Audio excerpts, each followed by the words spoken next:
Joining us now on this Notre Dame Day is Josh Koen, a Notre Dame psychologist doing incredible research about the long-term impact that stress can have on the development of Alzheimer's. Welcome to Notre Dame Day, Josh.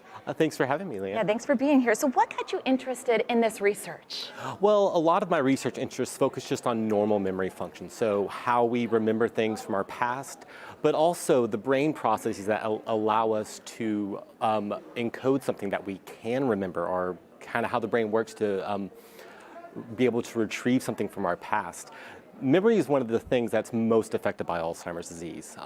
And so kind of understanding the pathological processes of Alzheimer's disease relates to my interest in memory. And tell us a little bit more about your specific project that you're working on. So the project that I'm working on is in collaboration with Dr. Cindy Bergman and Dr. Nathan Rose, both in the psychology department, and it's funded by the Science of Wellness Initiative here at Notre Dame.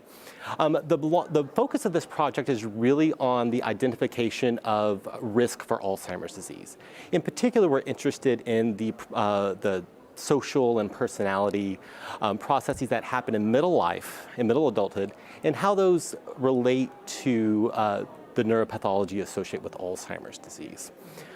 One of our interests is examining biomarkers of Alzheimer's using a variety of techniques, such as magnetic resonance imaging, to measure kind of brain volume, as well as neuromodulatory techniques such as transcranial magnetic stimulation, both of which predict conversion to Alzheimer's. The pathology associated with Alzheimer's appears 10 to 20 years before you actually start to see the clinical symptoms of Alzheimer's.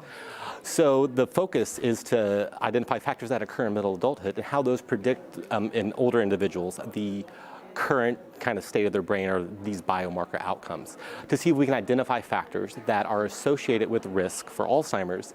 And the hope is that we can, by identifying these, we can develop interventions aimed at maybe reducing the burden of Alzheimer's. Yeah, because Alzheimer's is something that impacts so many families. Yes. And it's so tragic to watch a loved one go through that. So this could really make a difference. That's the hope.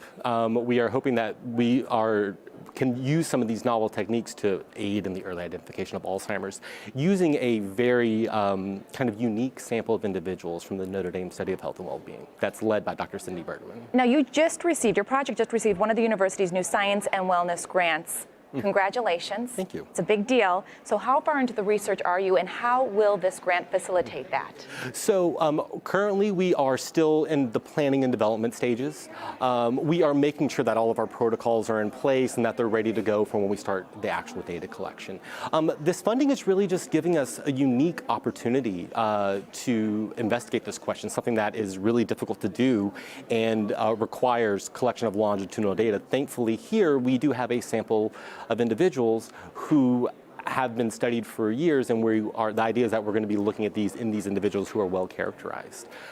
No, go ahead, keep going. That was all.